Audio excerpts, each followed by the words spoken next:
Hey Gran, can you see my teal shirt in the reflection? It's got a V-neck. So, I realized after our last conversation there are a couple of fundamental tablet functions we should cover. So let's start by looking at the tablet itself. There's two ways to hold it, and there's my cord and my glass.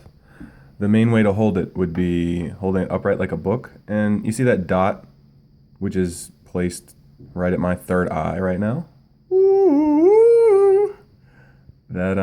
That's the camera, and that's the top. You can also see the power button here at the top edge and your control or USB port for charging. See if we can get that focused. Yep. And there's your headphone jack right there. So then we turn it to the side, and you got your volume rocker. It's called a rocker because it moves like a rocking chair or a seesaw, where that's the middle, and if you press up, the volume's going up. If you press down, the volume's going down. One button with two directions. A rocker. And then we have one button up here, that power button, which you just push in to bring the screen back to life. And now we're on the lock screen. Let's focus in. And the first thing we have to do when we turn the tablet screen on is swipe to the left. So that's going to look like this. I'm going to push my finger down, hold it, and slide across. And now I'm at the main screen, my home screen here. I've got my carousel of items, which are recently opened. So if I want to open any of these, I'm going to tap. That's the most basic function on a tablet. To tap, you just tap. And then I got a list of my email messages. I'm in the Gran folder, so these are all email messages I've saved from us. And I'm going to just show you. I just would look at one of those messages, so I just tap it. Okay. So we know how to tap, and we know how to drag or swipe, which was the same thing that we did to open the screen. And I'll use that to scroll the message. So I'm going to press down and move my finger up. And now I'm at the bottom. There's nothing else. So I want to scroll back to the top. So I will just push my finger down. Oop, I did it too long. Held my finger down too long in a space that could be activated. And now I have something that looks like two sides of a barn stuck together, or maybe even a church with that spire in the middle type thing. So that's trying to highlight text, like I'm going to hold my finger down on the word animals to show you what happens.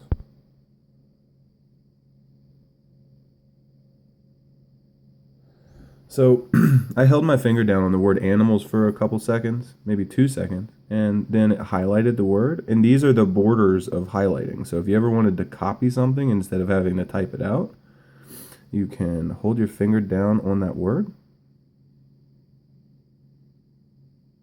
It will copy it, and then you can stretch these borders. So let's get it back up there like that. And we'll try to stretch one of these black things across, and you see how it's highlighting more? That's another drag function, as you can see by where my finger is moving. See how I'm dragging up and down? Fingers in contact, and then when I let go. Okay, well now what am I going to do with this text? Well, I have these functions here. A lot of times when you hold something down, you're going to have a menu pop up over the top of some other part of the screen. That lets you know what context you're in. So you have the ability to take this text and you can select it, select all, which would be selecting all of the whole message, which I don't want to do that. So let's just select this one paragraph. I'll drag that up there, and I'll drag that. Oh, sometimes you just got to play with it though.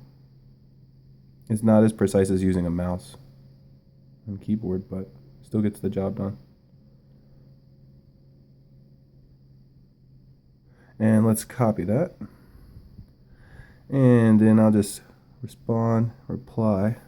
And if I want to paste the text that I've copied, I just hold down again for a second. I get a pop-over menu again, but it only has one option. That would be to paste the contents of the clipboard. And there it is. cute animals. So let's discard that though. I don't want this draft. What I do want to do is go back out to the home screen. I'm going to tap home. So we have this carousel of items that we can drag, and then any of the individual items we can tap. We can drag here.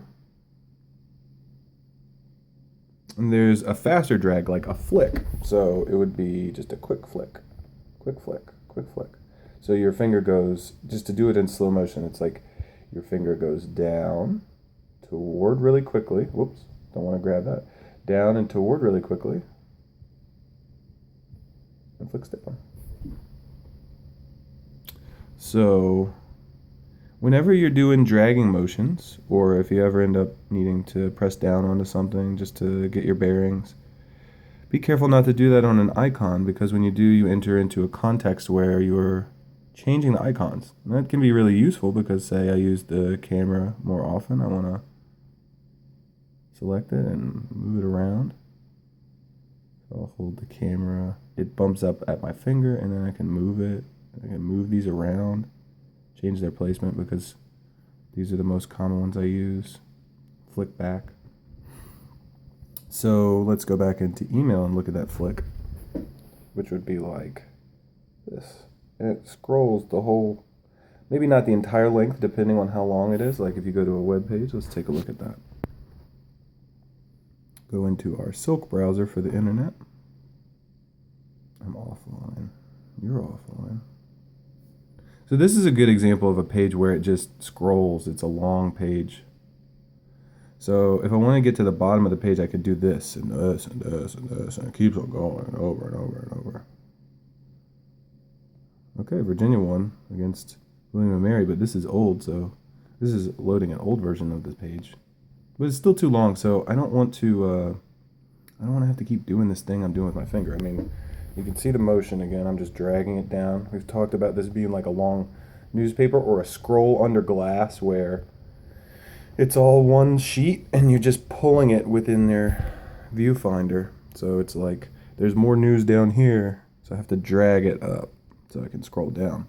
But I don't feel like spending all that time, and I can go much faster if I just flick. 2 flicks to the bottom of the page. 1, 2. I can go pretty fast, whereas 1, 2, 3, 4, 5, 6, 7, 8, 9, 10, 11, 12, 13, 14, 15, 16, 17, 18, 19. It took 19 swipes, but only 2 flicks.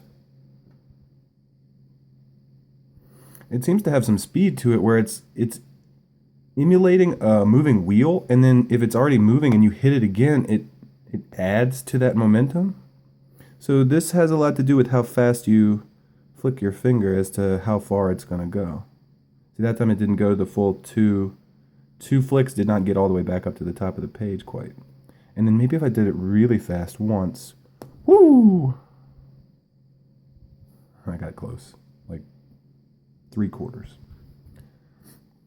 So we know how to tap. I'm not tapping that, I'm just showing you a tap. I'm actually not even tapping the screen. But there, you can tap, right? Tap to go into your browser. Tap to go back to home. Tap to go into your email. Tap to go back to home. Tap is the main thing that you do. You tap and drag. I'm going to drag across here. Drag across here. I'll go into my email and drag up and down. Or I could just flick. See how fast? I can scroll slowly, and I can scroll slowly enough that I can still read the text while I'm moving it. Or I can flick and be done. Up and down quickly. I can tap to get back to the home. So I believe that's the 4 main touch functions on the screen as well as the chassis. So you got the body, it's buttons here and here, the headphone jack here and the USB port here, the webcam here. I guess it's not a webcam, it's just a camera. So it's a camera, but it's a webcam too because you can Skype with it, whatever, it's a camera. So you've got the functions on the chassis. Then there's the tap, drag, flick, and hold.